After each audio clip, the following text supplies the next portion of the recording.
सुनो, कल जो बच्ची मर गई थी ना इस घर में, वो जिंदा हो गई है। इतना सुनते ही हमारे पड़ोसी, हमारे रिश्तेदार सब भाग भाग के दौड़ के आए, शांता मरी हुई जिंदा हो गई। दोस्तों, आप लोगों ने कभी न कभी साधु सुंदर सिंह के बारे में तो जरूर सुना होगा, जो कि प्रभु यीशु मसीह के एक महान दास थे।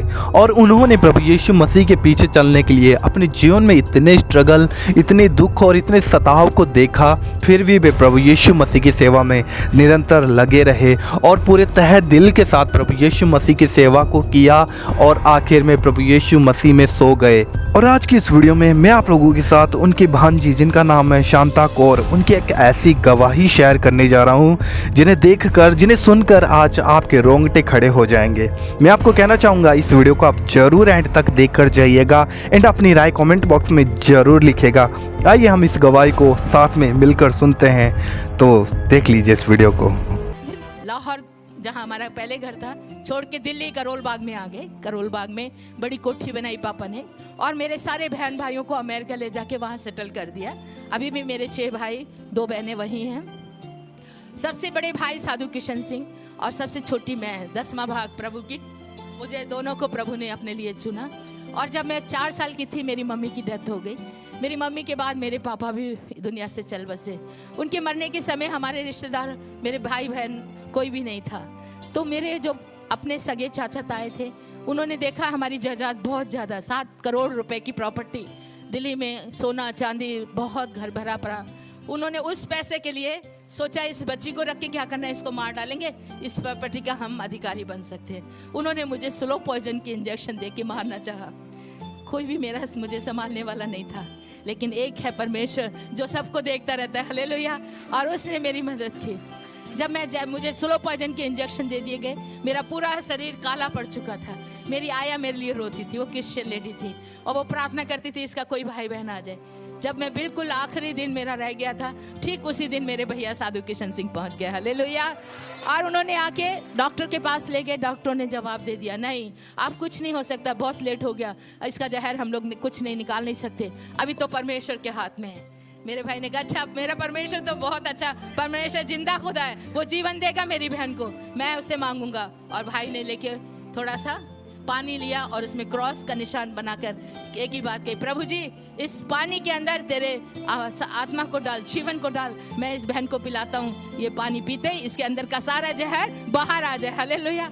और जैसे उन्होंने मेरे मुंह में पानी डालना शुरू किया, मेरे प्यारे बहन और भाइयों, वो पानी ने बहुत अद्भुत कार्य किया। मुझे उल्टियां होने लगी, वॉमिटिंग, और अपने आप काला काला जहर निकलना शुरू हो गया। डॉक्टर देख के हैरान, कहते कौन सी दवाई दी? मेरे भैया ने कहा, वो दवाई का नाम है यीशु मसीह, हालेलुया। तो प्यारे बहन और भाइयों, पहली बार मेरे जीवन में जहर से प्रभु ने मुझे बचाया। फिर उसके बाद मैं 1967 में वहीं पर पढ़ती थी। मेरे बीमारी का हालत हो गई। 9th स्टैंडर्ड पास करते 3 महीने मैं हॉस्पिटल के बेड में, मलेरिया, जॉन्डिस, एक के बाद एक मुझे बीमारी हुई, टाइफाइड। फिर उसके बाद मुझे एक और भयंकर बीमारी हुई, टिटनेस, और उस बीमारी में मेरी मृत्यु हो गई।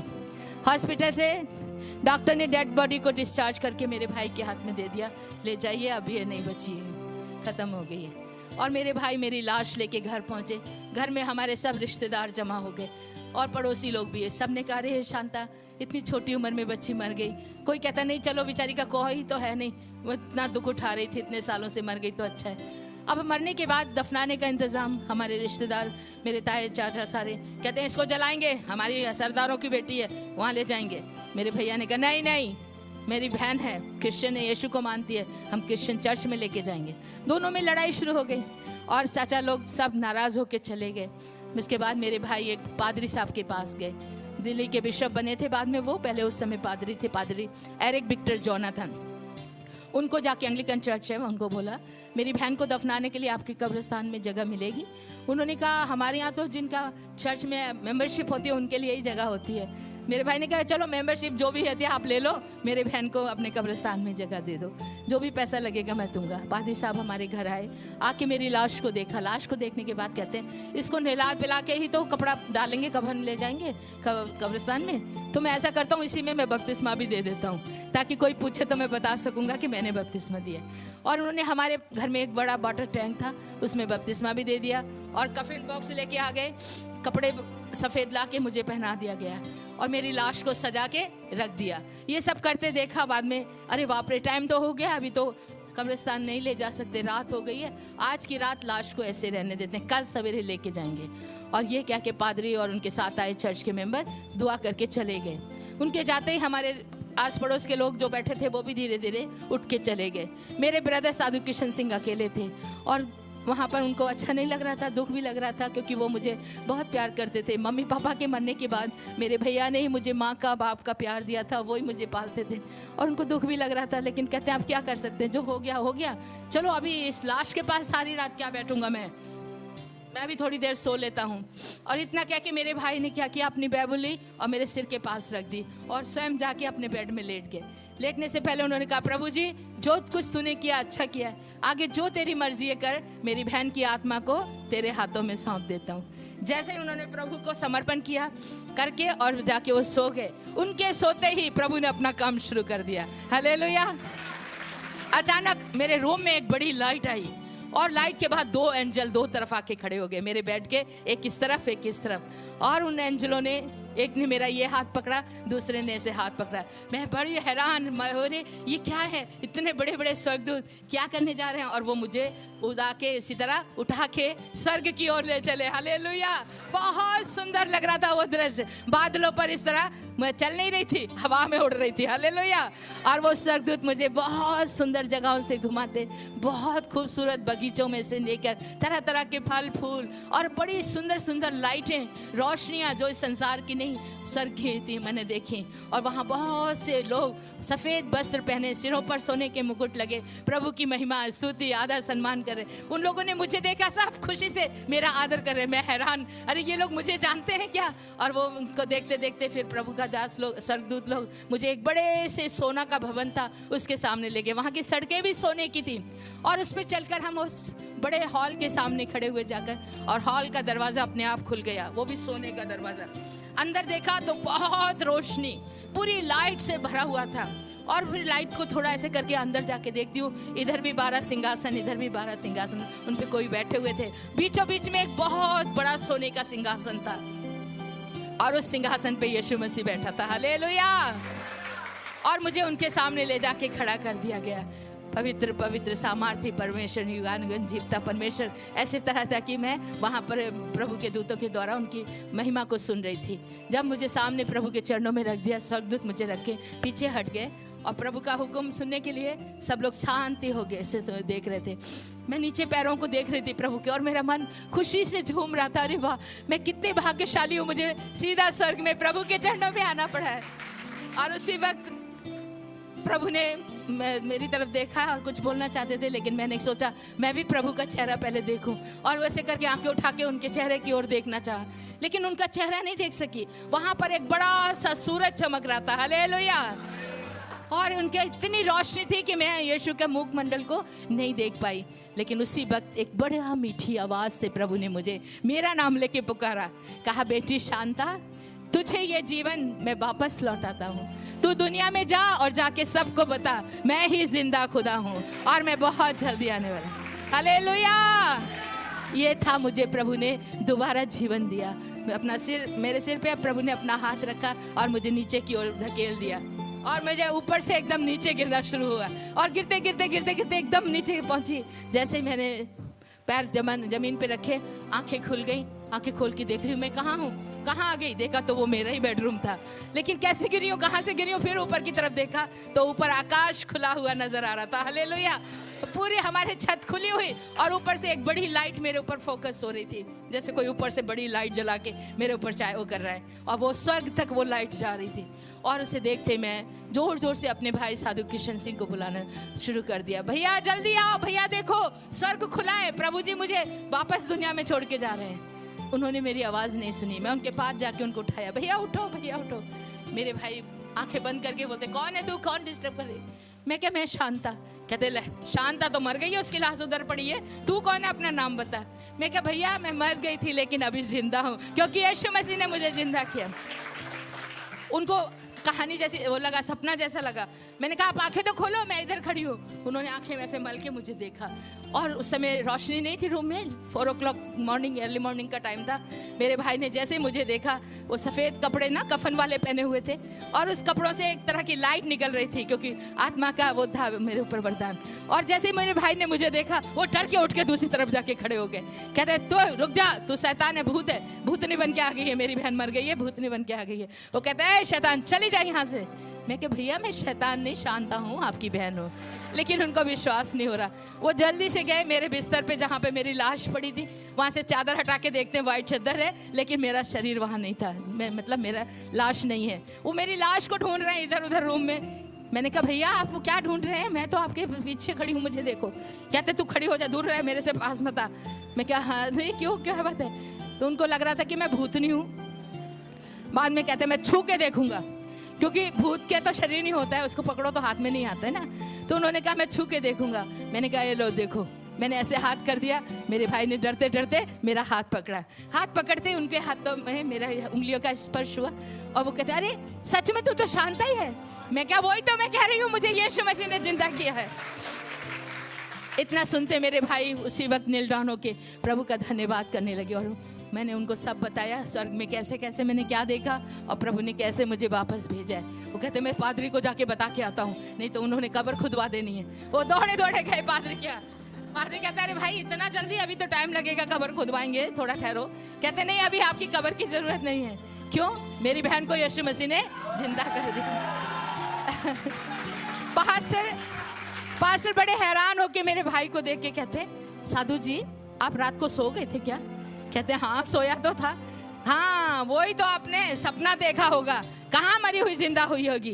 कहते अरे नहीं सच बोल रहा हूँ, वो सपना नहीं है, सच्चाई है, मेरी बहन जिंदा है, आप चल के देखो। और पादरी साहब को खींच के लेके आए, चलो चल के देखो। पास्टर ने आके मुझे खड़े देखा, आंखें खुली की खुली रही। कहते अरे ये शांता कल लाश पड़ी थी, आज खड़ी हुई है, हालेलुया। और मैंने कहा पास्टर जी प्रभु ने मुझे भी जीवन दिया है। ओ बड़े खुश हो गए। कहते हैं इस बाइबल से मैंने हजारों बार प्रचार किया, 4 दिन का मरा हुआ लाजर यीशु मसीह ने जिंदा किया, जारस की बेटी को यीशु ने जिंदा किया, और विधवा के बेटे को। वो यीशु कल और आज हमेशा हमेशा एक जैसा है।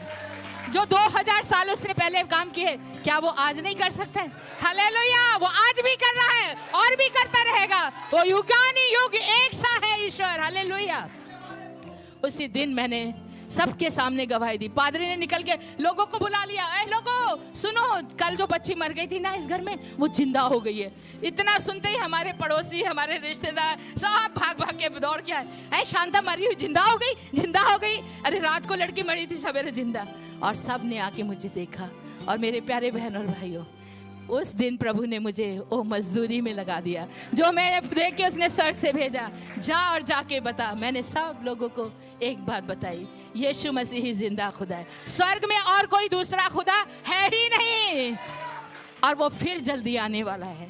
आप उस पर विश्वास करो मेरे प्यारे बहन भाइयों। इस तरह प्रभु ने मुझे जीवन दिया, और उसी दिन से मैंने अपने आप को प्रभु को अर्पण किया। पहले वाली शांता मर गई, अब ये जिंदा जो है जीवन जो मेरे पास है वो यीशु मसीह का है, और इस जीवन को मैं यीशु के लिए देती हूँ।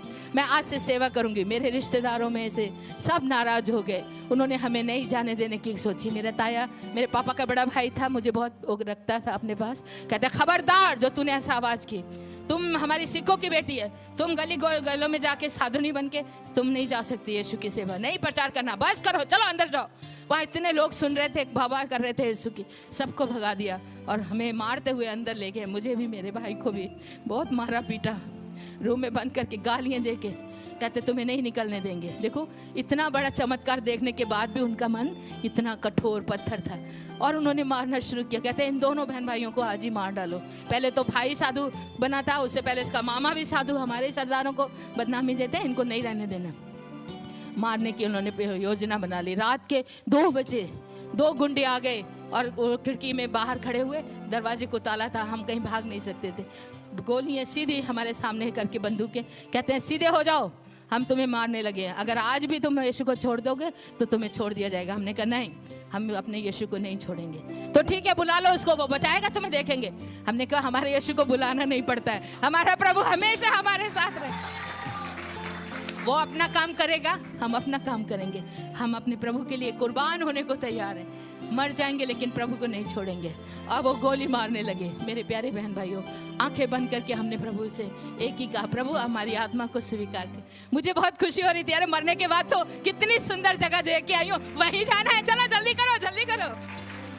लेकिन प्रभु का धन्यवाद हो, जैसे वो गोली मारने वाले थे, ठीक उसी वक्त एक बड़े जोर की आवाज हुई, हैंड्स अप। हैंड्स अप की आवाज सुनते वो मारने वालों के हाथ हिल गए। पीछे घूम के देखा तो इतने सारे पुलिसमैन आके खड़े हो गए और पुलिस वालों ने तुरंत उनको अरेस्ट कर लिया, बंदूकें छीन ली। हमने आमीन करके आंखें खुल के पुलिस को देखा, हम हैरान हो गए, अरे पुलिस तो कभी बिफोर टाइम आती नहीं है, वो तो गैस होने के बाद ही आते, आज कैसे पहले आ गए। और पुलिस ऑफिसर को पूछा मेरे भैया ने, सर आपको किसी ने इन्फॉर्म किया, आप कैसे आ गए सही समय पे? वो कहते हैं हमें किसी ने इन्फॉर्म नहीं किया, हमें पता नहीं था, हम तो नाइट ड्यूटी दे रहे हैं, जाना था दूसरी गली में, पता नहीं कौन सी शक्ति हमें इस गली में लेके आ गई। हालेलुया, वो हमारा परमेश्वर था। तो इस तरह 5 बार प्रभु ने मुझे मौत से बचाया। उसी समय हमने सब कुछ छोड़ दिया। 7 करोड़ की प्रॉपर्टी थी जो मेरे दिल्ली करोल बाग, बहुत अमीरों की रहने की जगह है जहाँ मेरे पापा रहते थे, बहुत कुछ सामान था, सोना चांदी, सब कुछ छोड़ के सबसे कीमती तोहफा, सबसे बहुमूल्य चीज परमेश्वर का वचन लेके हम घर से निकल पड़े। हमें कुछ नहीं चाहिए, यीशु चाहिए। बहुत कष्ट का, दुख का है ये। इसके आगे मैंने बहुत तरह तरह से परमेश्वर की से गुजरी हूँ। मैं आपको फिर समय शाम का भी होगा बताऊंगी, पर ये बता दूं कि जिस समय घर से निकले हमारे ताया जी ने फिर भी हमें मारने की कोशिश की। हम अपनी कार से स्टेशन तक जा रहे थे, 2 बार हमारी गाड़ी पे फायरिंग हुई, इधर से बिल्कुल नजदीक आके किया फायर।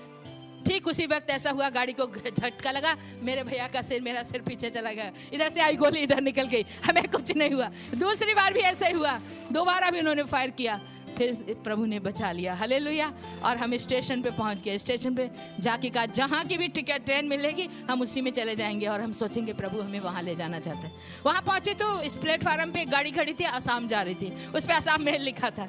अरे ठीक है, प्रभु शायद हमें आसाम ले जाना चाहता है, हम यहीं जाएंगे। मेरे भाई ने पॉकेट में हाथ डाला मनी पर्स निकालने के लिए, लेकिन वहाँ मनी पर्स ही नहीं था। कहते लो शांता, पैसे भी तो घर छोड़ के आ गए, अब इस टिकट कैसे लेंगे? तभी प्रभु ने एक पास्टर को वहाँ भेज दिया और वो पास्टर ने हमारे लिए 2 टिकटें ला के दी और हमें ट्रेन में बैठा दिया। जैसे ही हम ट्रेन में बैठे, ट्रेन फास्ट हो गई, चलने लग गई। पास्टर से कहा भाई साहब कोई एड्रेस किसी का है तो हमें दीजिए। वो अपनी डायरी निकाल के लिख रहे थे, लेकिन लिखने के बाद देना चाहा, इतने में ट्रेन इतनी फास्ट हो गई वो हमें ना दे सके, ना एड्रेस दे सके, ना कोई रुपया। हम लोग बिना पैसे के, बिना एड्रेस के, केवल टिकट मिल गया था हमें रंगिया जंक्शन तक का, उसमें सफ़र किया। मेरे भाई ने मुझे समझाया तभी, शांता अभी हमारा परीक्षा काल शुरू हुआ है, हर विश्वासी को परीक्षा से गुजरना है। जब तक आग को सोने में नहीं, आग में सोने को नहीं डाला जाएगा, सोना शुद्ध नहीं होता है। प्रभु हमें शुद्धिकरण करने के लिए परीक्षा में डाल रहा है, तुम घबराना मत, भूखे मर जाना लेकिन यीशु को नहीं छोड़ना। मैं क्या, हाँ भैया बिल्कुल। और किसी के आगे हाथ नहीं फैलाना, कभी किसी से नहीं मांगना। मेरे मामा साधु किशन सुंदर सिंह भी कभी किसी से मांगते नहीं थे, मेरे भाई साधु किशन सिंह ने भी कभी नहीं मांगा। उन्होंने मुझे भी यही सिखाया, मांगना है तो खुदा से मांगना है और किसी से नहीं। मैं क्या, ठीक है। 5 दिन तक मेरे प्यारे बहन और भाइयों भूखे प्यासे उस ट्रेन में हमने यात्रा की। दूसरे लोग खाना खाते थे, हम आंखें बंद करके बैठ जाते थे या उठ के दूसरी साइड चले जाते थे, लेकिन किसी से खाना नहीं मांगा। इस तरह पानी पी के, वो भी टेप का पानी, ट्रेन में गंदा जड़ा होता है वो ही पीते थे। उन दिनों में ये बोतलें वगैरह नहीं होती थी, वही पी के बड़ा मुश्किल था। 2-4 आने पैसे भी नहीं थे जिससे हम एक चाय या बिस्कुट भी ले सके। एक अमीर का बच्चे, इतना कष्ट उठाना बहुत असंभव मुश्किल होता है, लेकिन मैं प्रभु का धन्यवाद करती हूँ, उसने मुझे जिंदा रखा और ताकत दी। चुपचाप बैठे हुए हम चलते रहे, प्रभु की सेवा करते, और एक ही कहा, चाहे कुछ भी हो जाए मैं अपने यीशु को नहीं छोड़ूंगी, मैं अपने प्रभु की सेवा करूंगी। 6ठे दिन हम रंगिया जंक्शन पहुंच गए। रंगिया पे उतरते हमने देखना शुरू किया, यहाँ कोई चर्च होगा, हम चर्च में जाएंगे, लेकिन वहाँ एक भी चर्च नहीं। किसी को पूछा, वो कहते क्या चर्च, यहाँ कोई चर्च वर्च नहीं है, यहाँ कोई क्रिश्चियन नहीं रहता, भागो भागो यहाँ से। सब लोग हमें दुत्कार रहे थे। कभी भी मैंने ऐसा नहीं सुना था, हमारे घरों में हम लोगों की बहुत बड़ी इज्जत, लेकिन उस समय प्रभु यीशु के नाम को लेने से हमारा ठुकराया जा रहा था, लेकिन कोई बात नहीं है, फिर भी चलते रहे। 6 दिन के भूखा हो गए थे, बहुत कमजोर थी, छोटी थी, 14 साल की बच्ची, आप सोच सकते। कई बार बेहोश होके गिर गई, फिर मेरे भाई पानी डाल के उठाते, हम पूरा शहर घूम लिया, सचमुच में वहाँ एक भी चर्च नहीं है। आप आज जाके देख लीजिए, रंगिया में एक भी चर्च नहीं है। थक के हार के फिर स्टेशन पे आके बैठ गए और स्टेशन पे बैठ के रो के प्रार्थना करते हैं, प्रभु जी तेरी क्या मर्जी है, हम नहीं जानते, तू यहाँ हमें क्यों लाया है, तू ही बता। जब हम प्रार्थना कर रहे थे, एक बंगाली बुढ़ा हमारे पास आके खड़ा हो गया और आके कहते, बंगाली में बोलता है कथे जावन काके बिसारेन, मतलब कहाँ, किसको ढूंढ रहे हो, कहाँ जाओगे। तो मेरे भैया ने कहा यहाँ कोई चर्च या कोई क्रिश्चियन बंदा है। वो कहते एक है ना, क्यों ना, मैंने यहाँ कोई नहीं है, यहाँ से दूर एक गांव है हरी सिंगा, वहां जा सकते हैं, वहां पर मिशन हॉस्पिटल है, मिशन स्कूल है, उधर ही क्रिश्चियन लोग रहते हैं और इधर कहीं भी नहीं है। जैसे सुना मेरे भाई को, मुझे अच्छा लगा, ठीक है बड़ी बढ़िया बात है। कैसे जाते हैं? वो कहते हैं वो सामने टैक्सी खड़ी है, बस खड़ी है, वहां जाओ, वहां से सीधा बस लेके जाएगा। लेकिन बस में जाने के लिए हमारे पास पैसे नहीं है। मेरे भाई ने उनको कहा भैया कोई पैदल चल के जाने वाला शॉर्टकट है तो बताओ। कहते हाँ है ना, रेलवे लाइन के ऊपर चल के जा सकते। रेलवे लाइन के ऊपर? कहते हाँ। कितना होगा? नहीं ज्यादा नहीं है, 10 किलोमीटर ही है। क्या बोला? ज्यादा नहीं है, 10 किलोमीटर। जो घर में अमीरों के घरों में पले बड़े बच्चे, क्या जिनके पास कार है, 2-2 कारें मेरे पापा ने मेरे लिए, मेरे भाई के लिए छोड़ी थी, कभी हम पैदल नहीं चले। 10 किलोमीटर। वो असम वाले क्या कहते हैं, नजदीक ही है, ज्यादा दूर नहीं है, 10 किलोमीटर, क्योंकि वहां वो लोग चलते हैं, हमसे तो चला नहीं जाता। मेरे भाई ने मुझे कहा चलो शांता हम जाएंगे। मैं कहा भैया बिल्कुल नहीं, मैं तो खड़ी भी नहीं हो सकती हूँ, 6 दिन की भूखी प्यासी और मेरे पैर छिल चुके थे। मैंने कहा नहीं मैं नहीं जा सकती, यहीं हम भूखे मर जाएंगे। लेकिन हम नहीं जाएंगे। मेरे भाई ने कहा हमारा यीशु जिंदा खुदा है, वो भूखे मरने नहीं देता है। शेर के बच्चे तो भूखे मर जाएंगे, लेकिन प्रभु अपने बच्चों को भूखे मरने नहीं देता। हालेलुया। और कहते आओ हम तेरे लिए प्रार्थना करेंगे। मेरे भाई ने मुझे खड़ा करके मेरे सिर पे हाथ रख के मेरे लिए प्रार्थना की। ऐ पिता मेरी बहन को शक्ति दे, ये कमजोर है, बच्ची है, ताकत दे कि हम उस गांव तक जाएं और तेरे लोगों से मिलकर तेरी महिमा कर सकें। जैसे प्रार्थना हुई उसी वक्त आत्मा का अभिषेक उतरा। हालेलुया। और मैं उछलने लगी, एकदम मैं खड़ी हो गई। मैं कहा हाँ भैया अभी ठीक हूँ, चलो चलती हूँ। और चलना शुरू कर दिया। और कहाँ, वही रेलवे लाइन के ऊपर बड़े बड़े पत्थरों पर चल के, कांटे और बिच्छू भरे रास्तों पर, बहुत मुश्किल था। उसी सफर पर चलते जा रहे, चलते चलते कितनी बार मेरा पैर फिसल गया, गिर गए, कांटे चुभे पैरों में, पत्थर से कट गया, गिरते ही चोट लगी, हाथ पैर घुटने छिल गए, वहां से भी खून बह रहा है, सिर पे ट्रैक पे गिरी, ट्रैक लगा सिर पे, यहाँ से भी खून बह रहा था, पूरा खून ही खून बहता जा रहा था। और फिर भी मैं चलती जा रही थी। मेरे भाई ने मुझे देखा, मेरी आंखों से आंसू बह रहे थे। कहते शांता ये तो गलत कर रही है तू। मैं क्या, ये तेरी आंखों से आंसू क्यों निकल रहे? प्रभु का वचन में क्या लिखा है? याकूब 1:2 में लिखो, पर देखो वहां लिखा है, ऐ मेरे भाइयों जब तुम्हें तरह तरह की परीक्षाओं से गुजरो तो तुम क्या करना? आनंद मनाना। हालेलुया। मेरे भाई कहते हैं आनंद मनाओ, खुशी मनाओ, नचो ते गाओ। मैं क्या, इसी हालत में कौन गा सकता है, कौन ना सकता है? मेरे भाई कहते हैं हम करेंगे, चलो हम लोग गाना गाते जाएंगे। मुझे उठाया, मेरे पैरों में बिल्कुल बहुत छाले पड़ चुके थे, जोंकें भी लगी हैं। वहां से हमें बहुत जोंकें होती है रास्तों पर, इतनी मोटी मोटी जोंकें, पूरा पैरों से खून बह रहा था। हम चलते जा रहे, हमारे खून के पैरों के निशान बनते चले जा रहे थे। साधु सुंदर सिंह मेरे मामा जी जब लद्दाख तिब्बत में गए थे, बर्फ के ऊपर उनके खूनों के पैरों के निशान, तो उनको ब्लीडिंग फीट अपोस्टल का नाम से जाना जाए। आज मैं और मेरे भाई का भी उसी रेलवे लाइन पर खून के निशान पड़े हुए हैं, जहां से हम चल के गए। रात के 12 बजे जाके उस गांव में पहुंचे, बहुत मुश्किल था। पहुंचने के बाद एक घर को दरवाजा जाके खटखटा, भाई साहब दरवाजा खोलिए। बाहर क्रॉस का निशान था, इसलिए हमने सोचा एक जरूर क्रिश्चियन घर है। दरवाजे पे आवाज दी, नहीं खुला। फिर मैं चिल्लाई, आंटी जी, मम्मी जी, प्लीज दरवाजा खोलो। फिर उनको ऐसा लगा रहे कोई बच्ची की आवाजें खोलते हैं, नहीं तो आसाम में जल्दी कोई नहीं निकलता है, रात को सब डरते हैं और कई आतंकवादी शक्तियां हैं वहां पर, अल्फा वगैरह, वो लोग रात को आते हैं, तो इसलिए मुश्किल था। मेरे भाई ने कहा भाई साहब दरवाजा खोलो। जैसे ही मेरी आवाज गई तो उन्होंने दरवाजा खोला, और दरवाजा खोल के वो दोनों हस्बैंड वाइफ दरवाजे में आ गए। आते ही कहते कौन है आप, कहाँ से आए हैं? मेरे भाई ने कहा मेरी बहन शांता, मैं साधु किशन सिंह, हम लोग साधु सुंदर सिंह के भांजा और भांजी हैं। जैसे ही बोला साधु सुंदर सिंह के भांजा भांजी हैं, उस भाई ने तुरंत मेरे भाई को गले लगा लिया, और उस माँ ने मुझे, अरे साधु सुंदर सिंह के रिश्तेदार, आइए आइए आपका स्वागत है, अंदर आइए। और अंदर ले जाके उन्होंने लाइट में रोशनी, मतलब लालटेन की रोशनी में जब हमारे पैरों को जख्मी देखा, शरीर में जगह जगह खून बहते देखा, वो कहते क्या हुआ, किसी ने मारा पीटा? हमने कहा नहीं, हम लोग पैदल चल के आए। कहाँ से? रंगिया से हरिसिंगा तक। बाप रे, इतना मुश्किल रास्ता, आप लोग कैसे बच के आ गए? हमने कहा हमारा यीशु लेके आया, हालेलुया। नहीं तो हमें आना मुश्किल था। उन्होंने गर्म पानी से हमारे पैर वगैरह धोए, दवाई लगाई। बाद में वो माँ मुझे कहती, बेटी कुछ खाना खाया तुमने? मैं कहा नहीं, खाना नहीं खाया। कब से नहीं खाया? मैं कहा आज 6 दिन हो गए। क्या 6 दिन से खाना नहीं खाया? मैं कहा 5 दिन ट्रेन में थे, कुछ नहीं मिला। आज रंगिया जंक्शन पे पूरा भूखे पड़े रहे।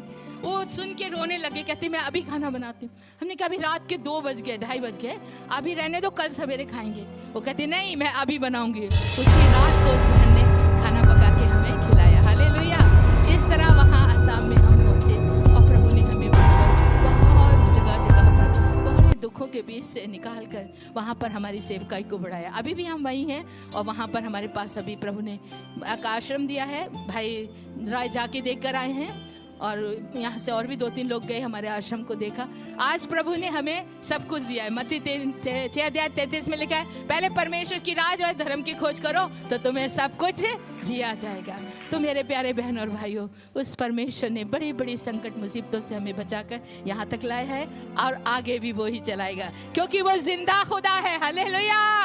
और वो अपने लोगों की सुधि रखता है, कभी नहीं छोड़ता, कभी नहीं। इस वीडियो को अपने किसी खास भाई बहनों के साथ जरूर शेयर करें ताकि वो जान सके प्रभु यीशु मसीह की सामर्थ को।